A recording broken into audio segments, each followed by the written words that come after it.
to Resolve Counseling and Wellness 4th Annual CARE4U2 Conference. Our second presentation of the day also offers one CEU. You can access that CEU questionnaire on kcresolve.com, kcresolve.com/care4u2.com. Please be sure to note the code words for this presentation, as those will be needed for the completion of the questionnaire. We will need you to complete your questionnaire by 9 p.m. on Thursday, November 5th. Next up, we've got Reggie Jackson. Reggie Jackson, LSCSW, is the founder and executive director of Satori Counseling Services, a group practice that provides a variety of mental health services in Lawrence, Kansas, and the Kansas City metro area. Satori Counseling Services provides individual, family, and couples counseling, anchor management groups, and a batterers intervention program. Reggie has worked in the field of mental health for over 15 years in a variety of roles. Reggie's role as a therapist has decreased as he has focused more attention on counseling, professional development, and training. He has been interviewed on podcasts like Hip Hop Social Worker and Lawrence Talks. In 2018, he was a presenter at the Kansas Victim Crimes Rights Conference, and his first article will be published in the National Association of Social Workers. Reggie will be discussing managing racial trauma for self-care. Hello, how are y'all doing today? Thank you for the introduction. Sorry, I'm moving in a little bit. I hope all of y'all are hearing me pretty well out in virtual land. We will get started with the slides and presentation. Newton is one of the words that you'll need to get your CEUs.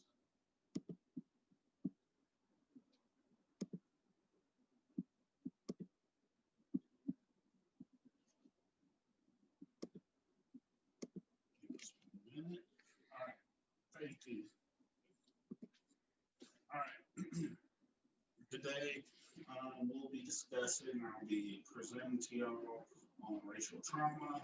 I'll have this up here. I'll have slides up throughout the presentation, but they're mainly just to keep me on track more than I don't want to be someone who's just reading the slides to y'all today. So please bear with me as we get through this. So defining racial trauma, it sounds pretty much like it is, refers to any mental or emotional impact caused by racial bias, institutional racism, things. We also must consider things we see on television, as well as social media. There's a number of ways we're inundated with information, videos that may drive or exacerbate feelings of racial trauma.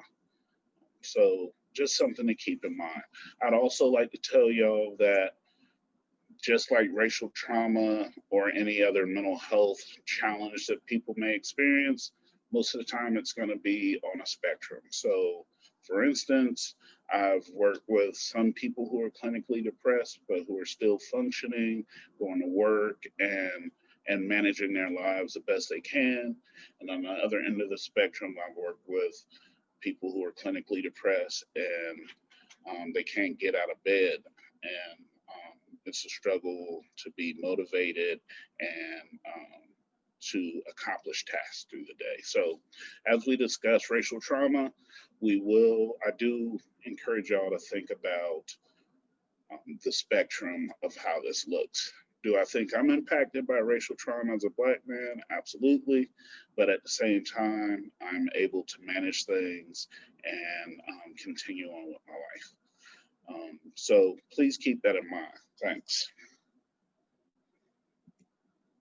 All right, just briefly, I want y'all to think about the how and why. Why is racial trauma occurring?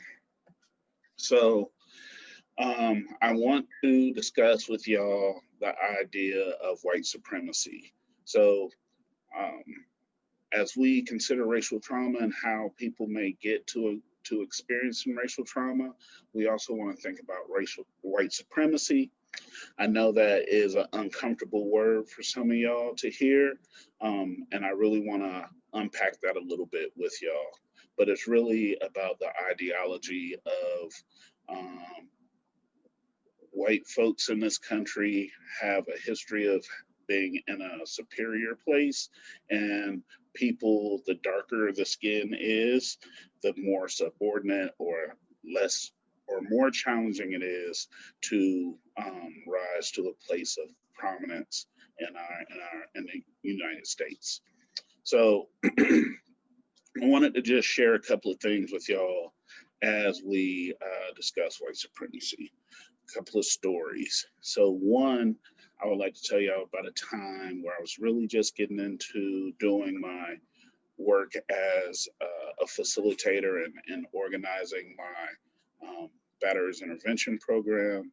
As was stated earlier, I do some work with perpetrators of domestic violence. So in this community I was working in, I started a lease at a church to facilitate my groups out of. And so the pastor, we had an interaction one time. I thought it was disrespectful, but hey, I'm a social worker. I was like, maybe this guy's having a bad day. I'm gonna let that slide. So maybe about a month later, we have another interaction, and he was not honest with his board of directors about a conversation we had. And then I was emailed about it.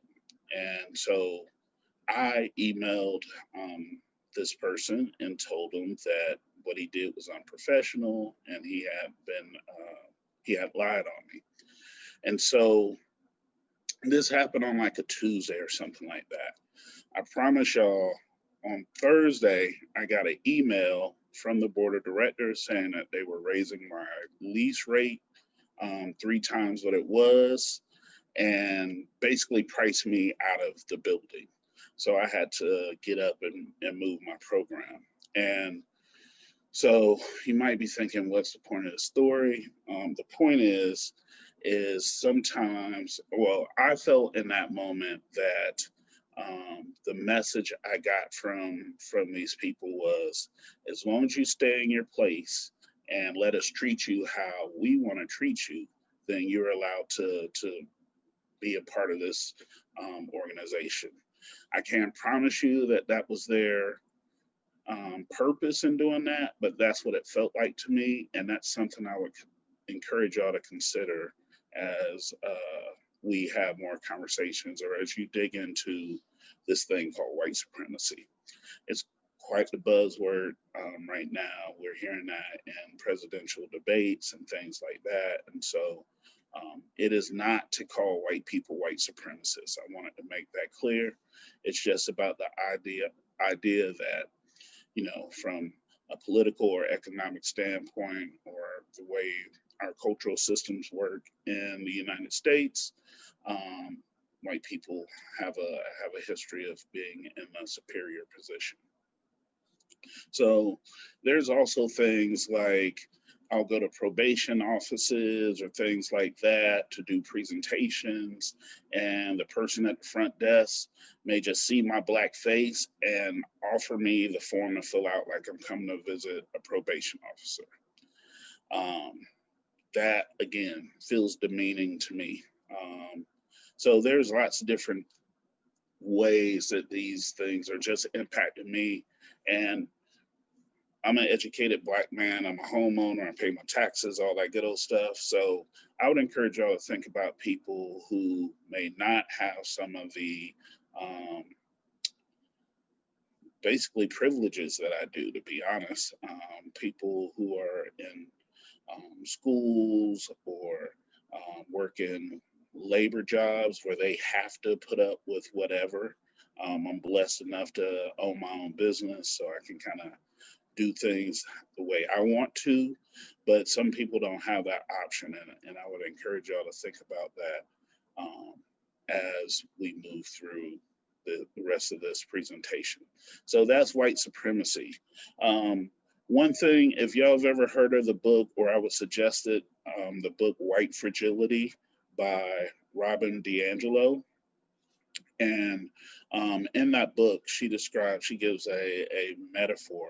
I don't know, sometimes I get confused whether it's metaphor or analogy, but I believe a metaphor of white supremacy is like being a bird in a cage, and each bar of the cage represents some type of institutional racism or something like that. So you can see out and see all the beauty that's around and that you could access, but there's things in place that are preventing you from really having access to those things. So I thought that was a really cool metaphor or analogy, whichever one it is.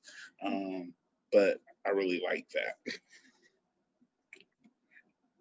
So just real quick, we want to please keep in mind that as we consider racial trauma, the thing that is kind of pressing that down on folks is this white supremacy and institutional racism that we experience in the United States.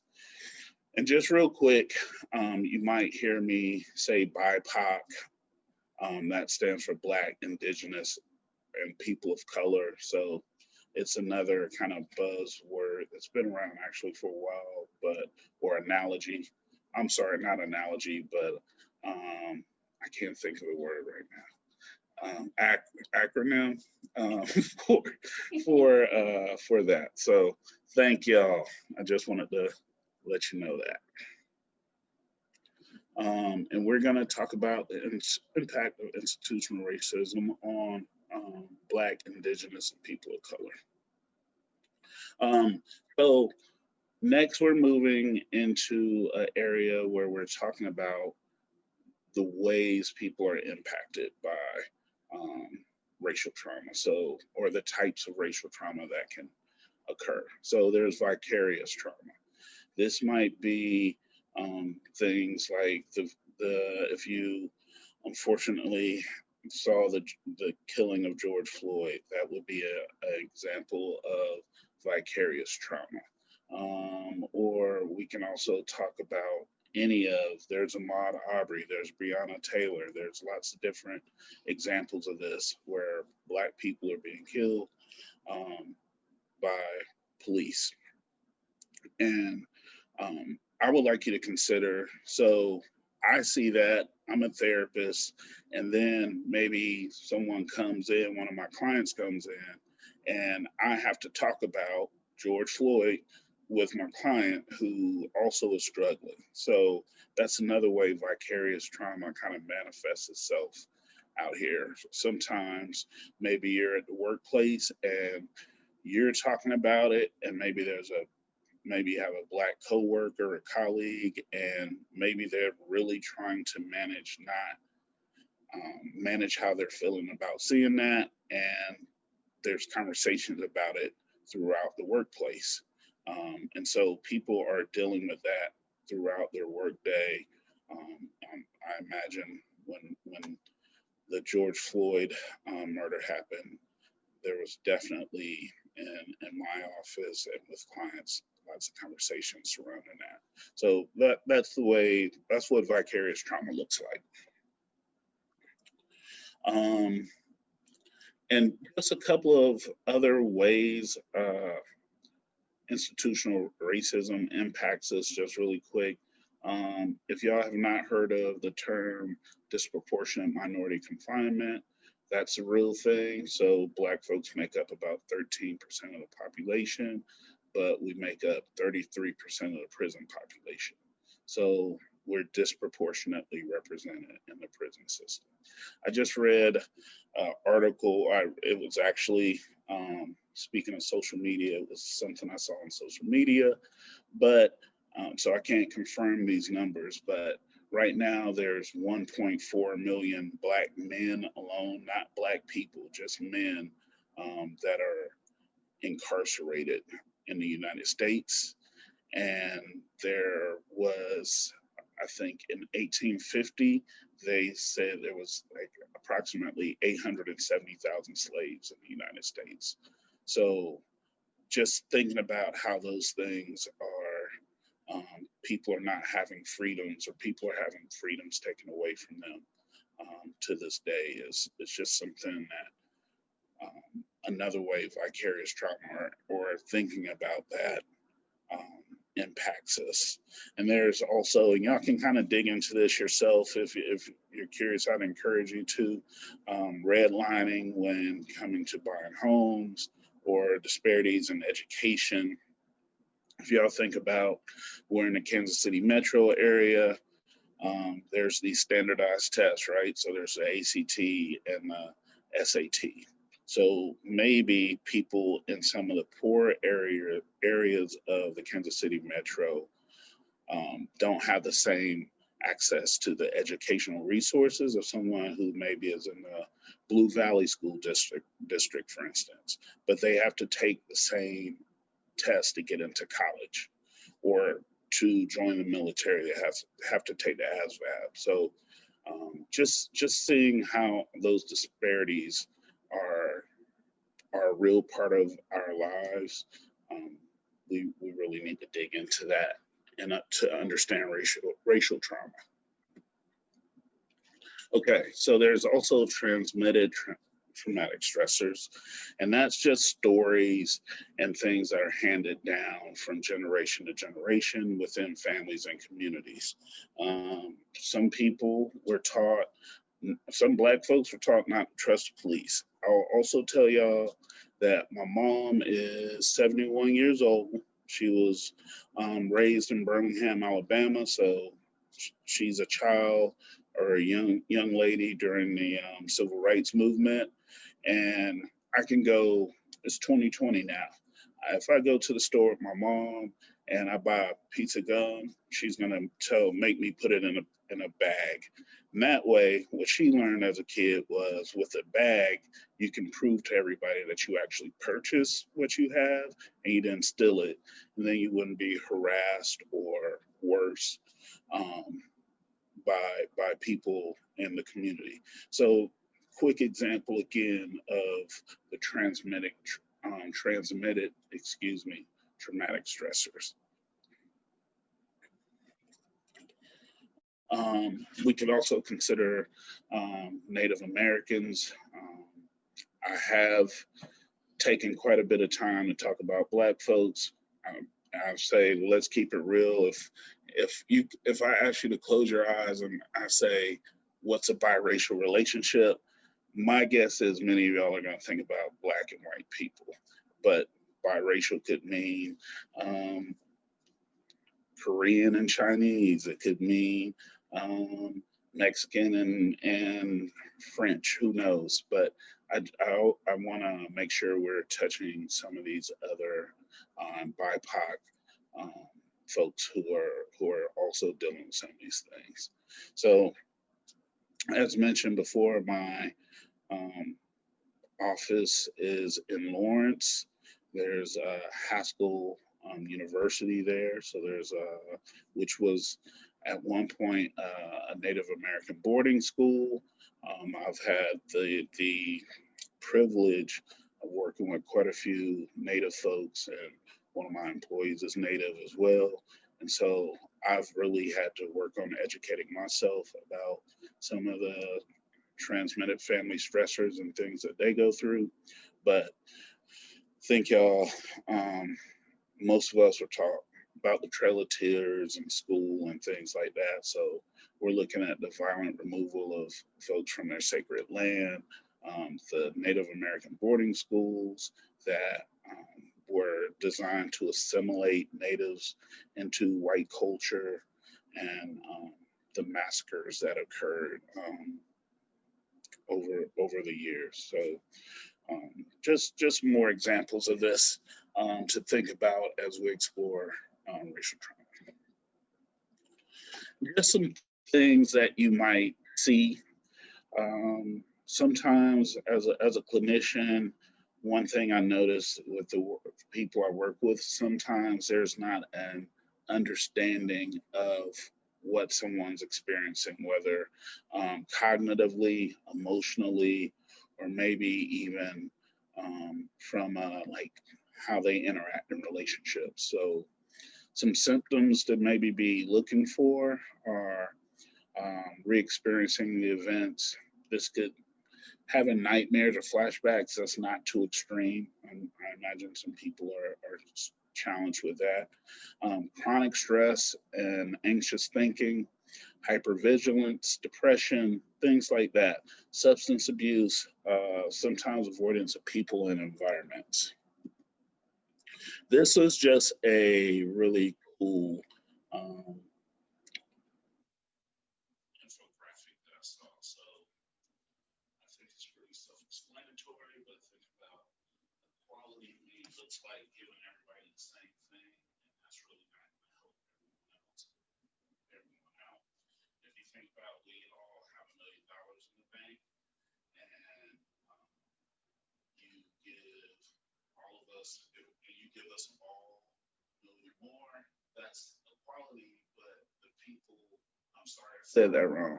If the people who have more money in the bank, if we all get $1 million, they're still going to be in the same position as they were prior to the financial help, for instance. So equity means giving some people more who need it to bring them up to speed with the other folks.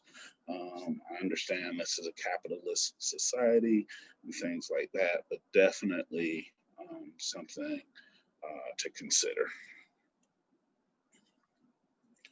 Um, all right, so kind of gave y'all a background and some information about um, white supremacy and how people are impacted by that. And so now we're really going to get into the self-care part. So I hope everybody's doing well. I would be, if we were all in the same room, I would want to check in, see how people are doing with hearing these ideas of white supremacy. Um, there is definitely some discomfort in that. That makes sense to me. I think we have traditionally overlooked or decided to navigate around these conversations, and that's why it's important for me to kind of meet these things head on. If we want to, in any change process we're going to have, there's going to be discomfort.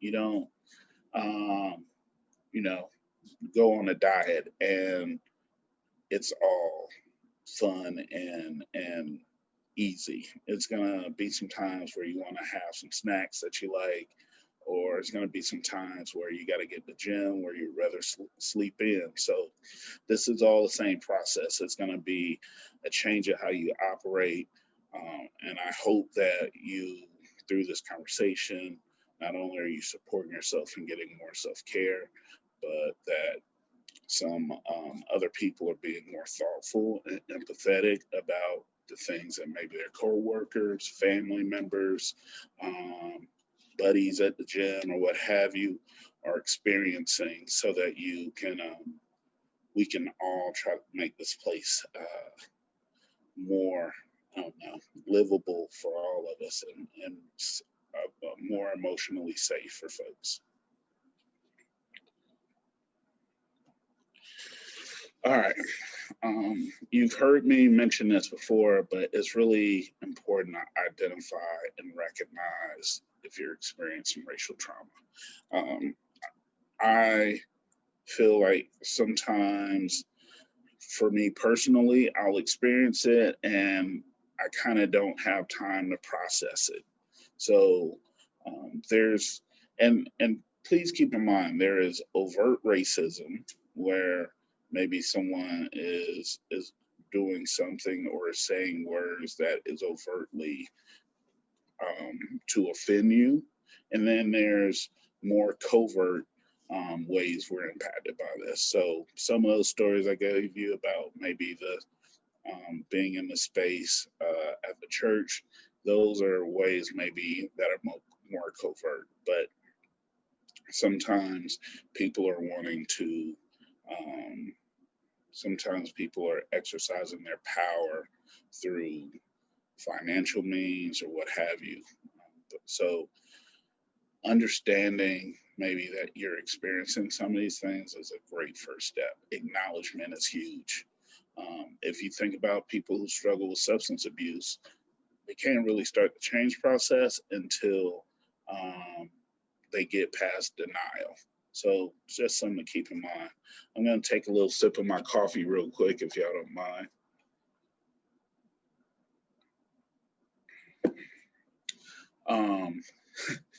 A quick funny story. I've done some work with Resolve in the past, and I was in a meeting one day with them, and I just grabbed a coffee mug, and so I'm having quite actually a serious talk with them, and the mug I'm drinking out of, I look at it during a break, and it says, "Hey, gorgeous." So I thought it was hilarious, and we all got a good kick out of it. But yeah, just a little comedy break there for a second. All right, so back to the topic. So ways to identify some of these things is you may be feeling fatigue or low energy, and I didn't mention this, but something that we really got to consider right now. We're dealing with a pandemic. We are also dealing with a very interesting presidential race that people are having to decide what they're going to do, and so these are things going on beyond what the protests and things that are going on. So right now is just a very intense time for people, and just in general, we need to be really focusing on our own wellness and mental health. With that being said, we also have to understand that things like fatigue or low energy, poor motivation, those are things that may be the results of racial trauma or anxiety. Through catastrophizing up there, that's basically just thinking in worst case scenario mindset. It's a thought distortion. There's lots of different thought distortions, but just definitely something for y'all to consider is an example may be if I'm driving on the road or something and a cop gets behind me, I'm like, oh no, this guy may pull me over and give me a hard time. Not that doesn't happen every time, but that's what anxiety kind of looks like. It's more about future tense, like what if this happens again. So something to keep in mind. You may be experiencing depressive symptoms like poor motivation or excessive sleeping.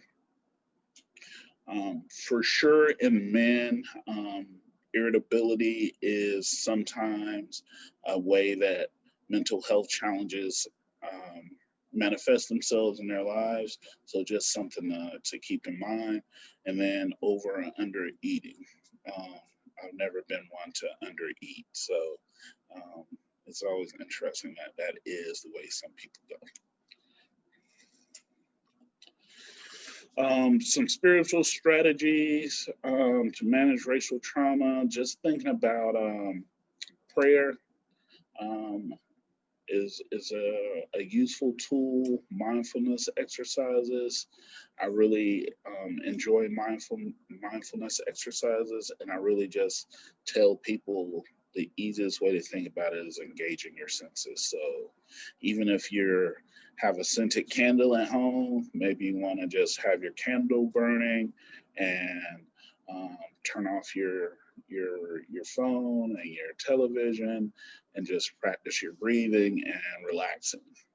You can also, as I talk about meditation, you can do a body scan. So really just slowing down and making sure that there's no tension in your muscles and things like that, and that you're trying to be as relaxed as you can. Always tell people meditation is like things are going to bounce into your mind, but you let them bounce out just as easily. Don't trap those things in your mind. Easier said than done, but definitely meditation has some the research shows that it's super helpful in physical health as well as mental health. So I've been meditating for about on and off for about 10 years, and so it's a really useful practice. And just another thing, I can't remember who told me this, but I love the sentiment. And they said that when you pray, you talk to God. When you meditate, God talks to you. So I never forgot that. I think that's a pretty cool thing. Yoga, and then the use of affirmation and mantras, spiritual practices and strategies. I think no matter if you're into organized religion or things like Buddhism, or just are working on your own spirituality, I think that's a strong place. Like, that's a strong area to have in your life as a place to come back to center when things feel a little out of sorts. So just please keep that in mind for these spiritual strategies. I'm frustrated with myself right now because I hate to see when I make mistakes on my slides. All right. Another thing that's kind of goes hand in hand with the recognition of racial trauma is you want to have an inventory of triggers for things that trigger maybe you feeling stress due to racial trauma.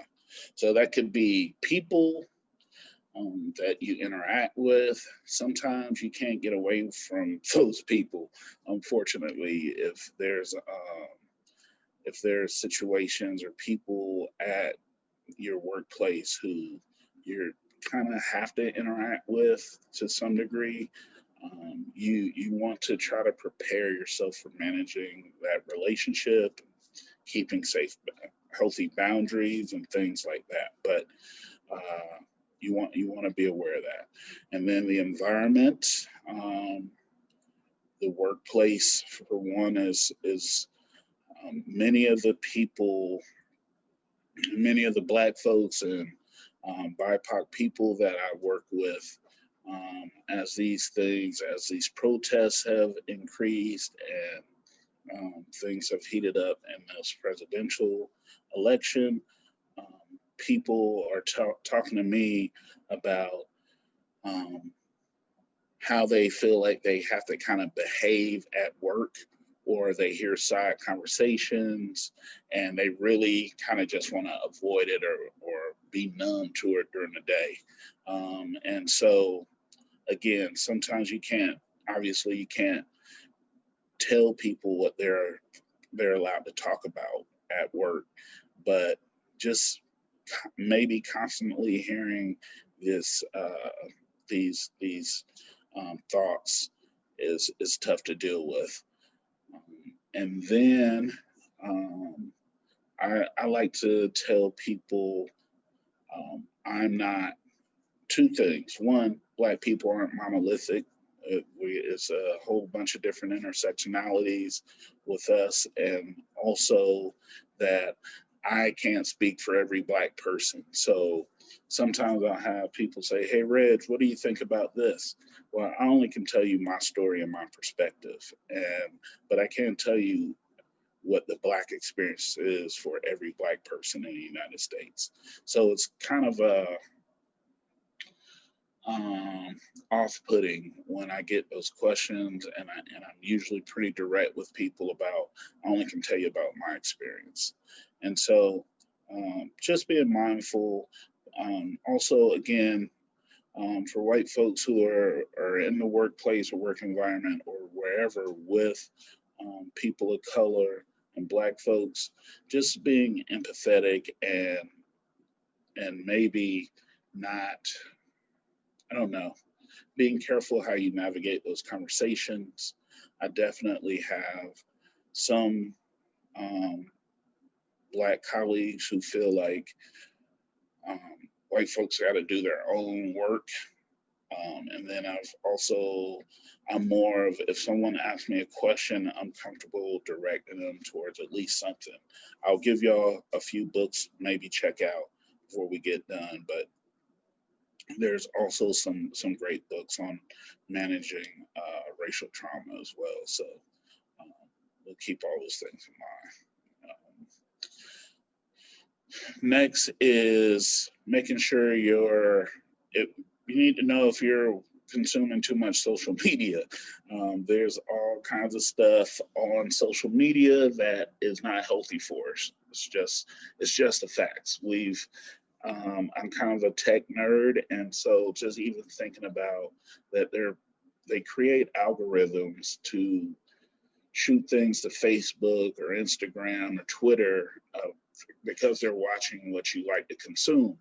And if that means things that are sensationalizing racism or sensationalizing liberals versus conservatives and the left versus the right and all those things, you can be inundated with that stuff and not really pay attention to how it's impacting you. Besides, I'm pissed off right now, and I'm positive, and I think maybe all of you know that sometimes it feels like there's intentional pitting folks against each other and pitting the left against the right and Republicans and the Democrats. And so please be careful how much of that stuff that you're consuming. Excuse me. Same with the news. All of us have our favorite news outlets, and they lean one way or the other. So it is what it is, but that's we need to be aware of that. And then just you need kind of to reiterate, being aware of what you're consuming. And let's not forget, you may be consuming all this social media and then you go out to, well, not really go out to dinner because of the pandemic, but you go somewhere where you're interacting with folks and you have to have more conversations about, hey, did you see the presidential debate? Did you see the vice presidential debate? Did you hear about Antifa? Did you hear about? So it's so much that we have to insulate ourselves from some of that to protect our own wellness and well-being. I think this is one of the key parts of how to manage self-care for racial trauma, is that you got to know when to say when. You can't, you can do what you want, but you want to be aware of just how much you're consuming. Okay, last but not least is you can engage in some type of activism, and so you can support peaceful protests. You can do marches. You can donate money. You can provide pro bono professional services. Those are things. I've done some pro bono work for people who are really struggling with racial trauma through these times, and so that's something you can do. If you're an attorney, maybe you can just go to a group of activists and teach them how to stay more organized, or if they have to bail someone out of jail or things like that, what are the best steps to do that? If you're a nurse, you can maybe teach someone some basic tips on how to manage things if they get pepper sprayed or things like that. So any of those things, you don't have to be out on the streets protesting, but you can support those peaceful protests.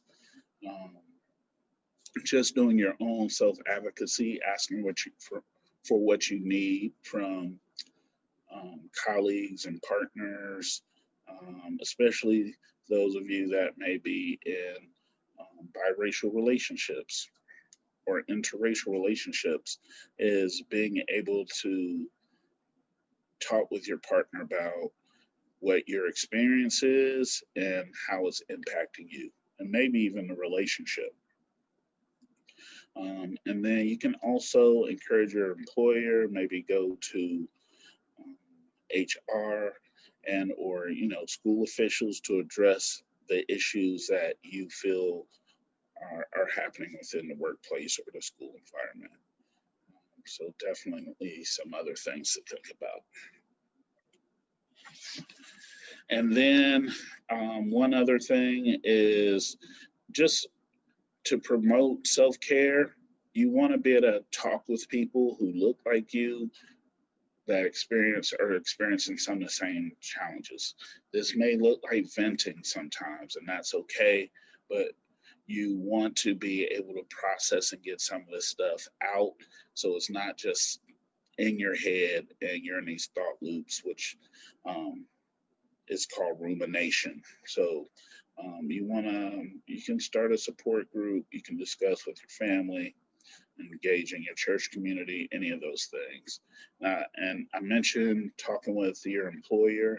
You can also, if y'all are doing, your company or agency is doing any diversity, equity, and inclusion work, those are things that maybe you want to get involved in that at your job site, so that you can really support people and improving in those areas, or managing racial trauma and having discussions on it. This is a self-care wheel. Google it. Their image. I understand that you may not be able to see the small print. I certainly can't see the small print, but you want to be able to. There's lots of hints and tips on how to manage self-care for whatever your needs may be. And then just lastly, for those that are more curious about white supremacy and what all this stuff's about, here's a few books that I would suggest. One is How to Be an Anti-Racist by Ibram Kendi. There's a new Jim Crow by Michelle Alexander, and I mentioned earlier White Fragility by Robin DiAngelo. All right. The other word is Stokely.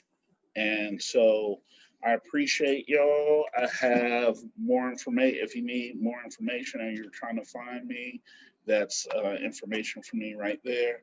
And that is it. I appreciate y'all listening to me. Thank you.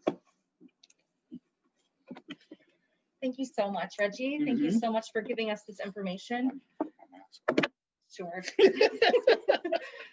Could you please do us a favor and repeat the code words for this presentation? So they're Newton and Stokely. Newton and Stokely, great. So I learned a lot from your presentation. Yeah, thank you so much. One thing I found really fascinating was, thank you for helping me see racial trauma as a spectrum, like through spectrum lens.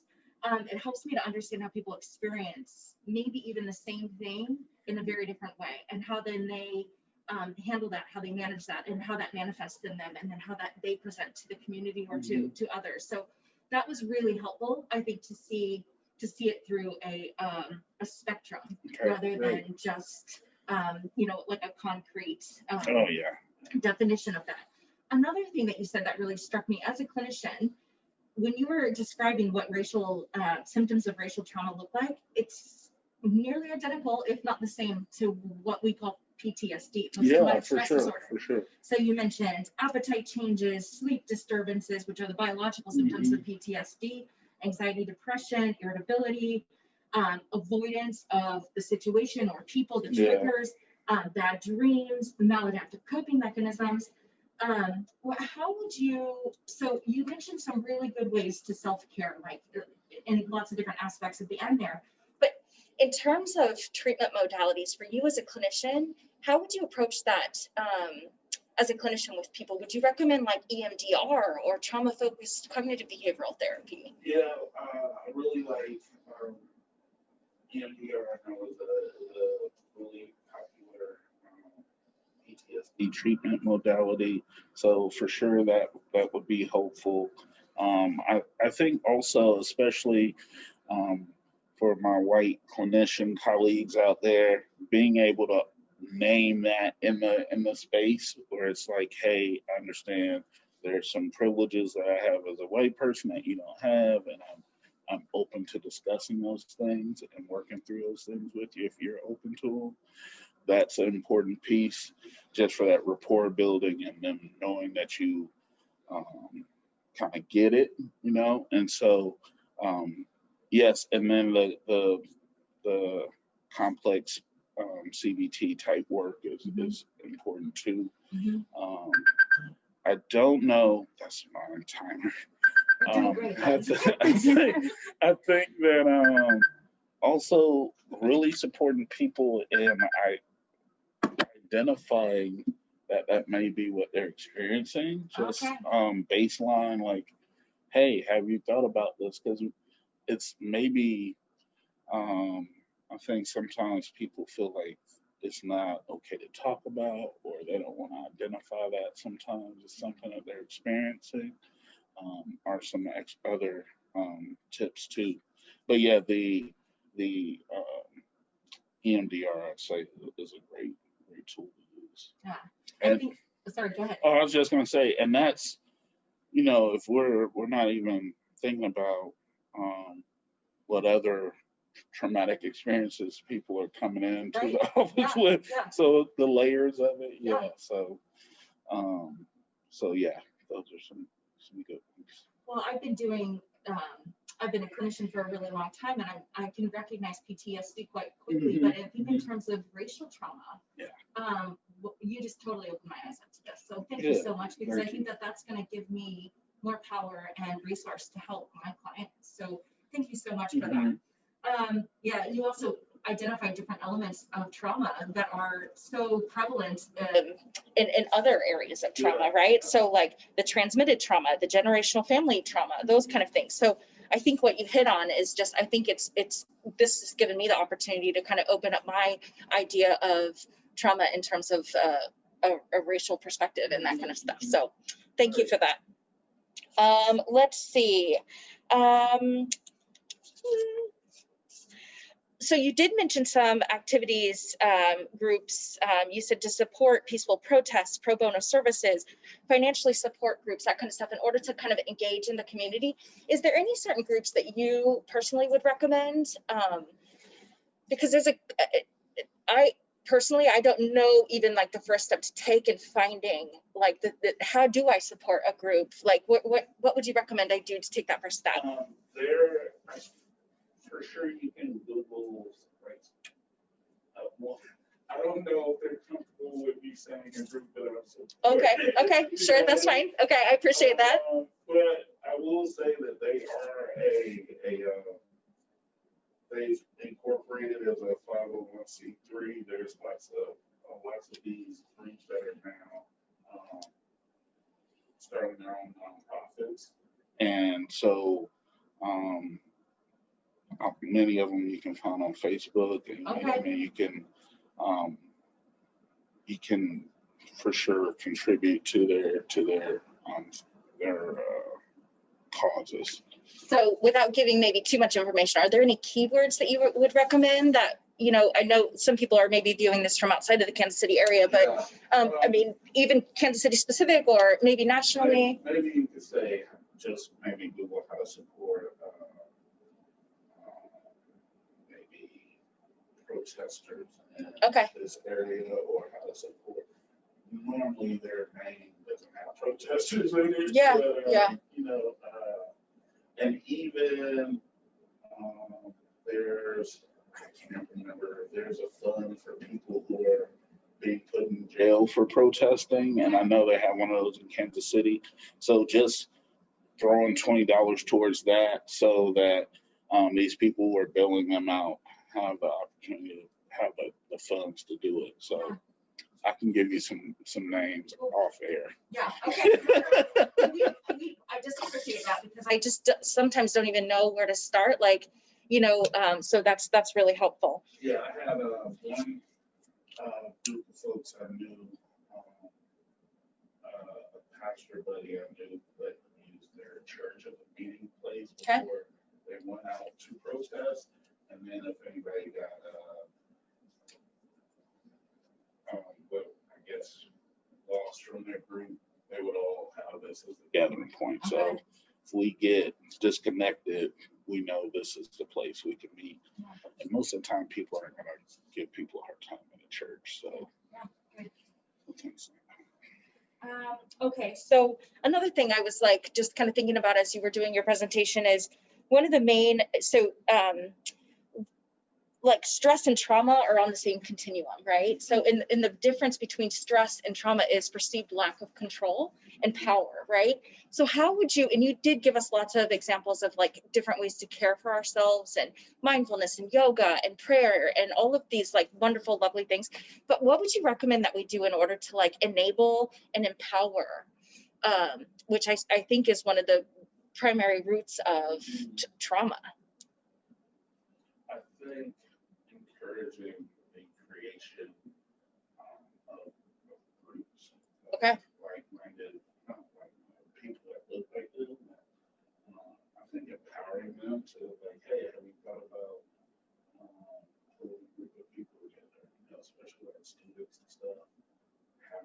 And maybe you can even facilitate that, like, hey, you can use our Zoom link on Wednesday nights to get an hour, you can talk, and then maybe some of the things that come out of that, we can talk to you in therapeutic setting. And just real quick, I don't know how I missed this, but you could for sure donate to Black Lives Matter if you wanted to. So I missed that one, but yeah, they probably have lots of different links that will help fund legitimate protest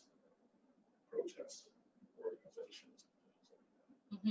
Yeah, one of our last presenter identified, kind of opening up discussion, right, with by finding safety and like not commonality, but safety and discussion, right? Emotional safety is huge. It's about finding kind of a safe and brave discussion, like a safe and brave place to have these really difficult discussions that we have to like lean into that discomfort. So I thought that really just resonated with what you were saying as well. Yeah, and there's, allyship for our work colleagues, work friends, things like that is important. There was a thing I read many times, and I've experienced this as well, where it's like, I'm not comfortable talking to you, my white buddy, about all the things I encounter or what their belief systems are, because they may be counter to what I think they should be as my friend, and then that impacts the relationship. Okay. And so sometimes, like, I'm not going to discuss this because I don't want to hear their answer. Okay. So that's how you handle it.